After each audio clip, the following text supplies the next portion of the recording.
Hoje vamos falar sobre afasia de Broca ou de Broca. Mas vamos lá desde o início. O que é afasia?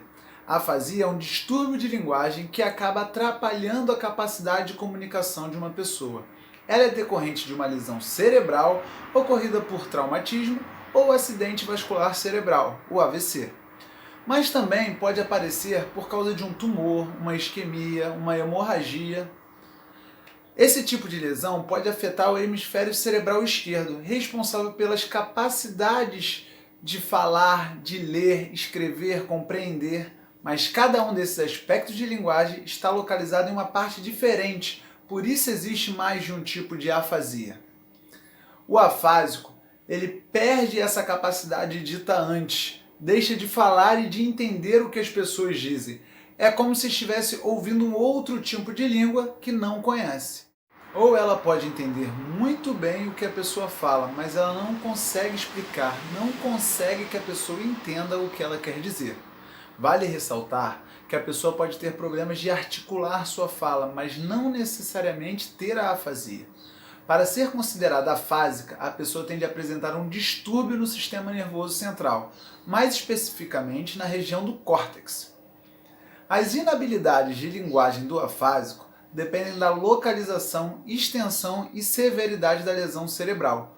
Porém, outros fatores também influenciam, como por exemplo as experiências, hábitos, educação e inteligência do paciente.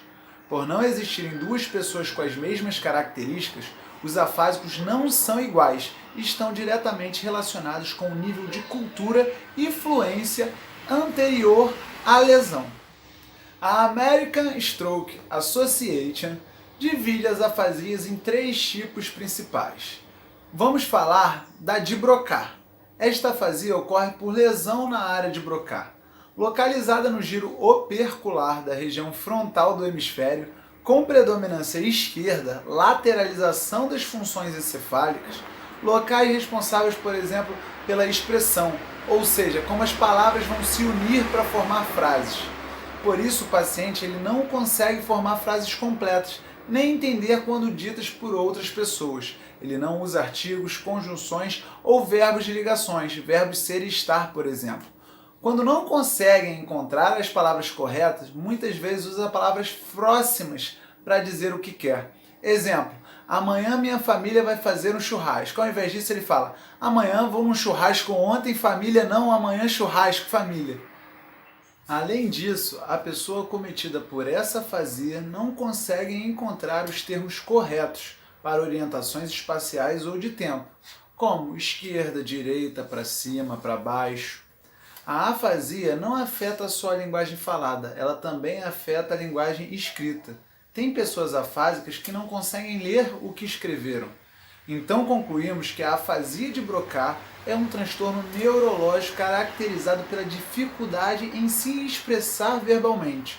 Mas vale ressaltar que a pessoa, apesar de ter dificuldade de se expressar, ela geralmente possui a compreensão preservada.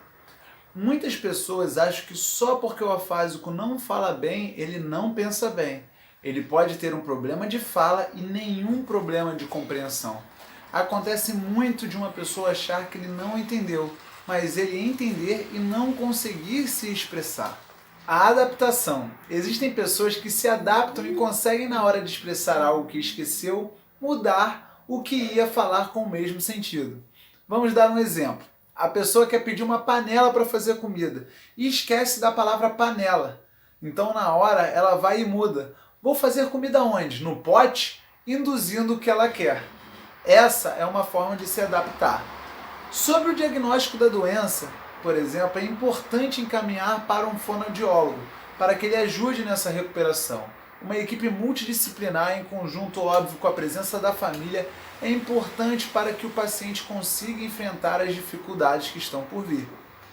Para a realização do diagnóstico da afasia de Broca, podem ser utilizados diversos instrumentos de avaliação neuropsicológica, gerais e específicas para a detecção dessas afasias. Ao avaliar, é importante levar em consideração dois critérios que podem influenciar a comunicação oral. Primeiro, nível de escolaridade. É avaliado o nível anterior à doença apresentada pela pessoa. Segundo, etiologia e extensão. O paciente pode apresentar déficits cognitivos associados a uma lesão mais difusa, na memória e na atenção, por exemplo, que interfere nas suas habilidades de comunicação. O diagnóstico da afasia de Broca é baseado na exploração de várias áreas da linguagem.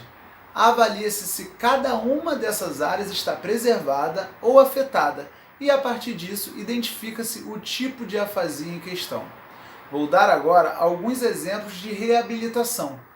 Primeiro, melhorar as habilidades da linguagem oral e escrita, melhorando a comunicação. Facilitar essa participação na comunicação diária com isso e fazer com que alcance uma comunicação mais simplificada e eficaz, melhorando a qualidade de vida do seu paciente.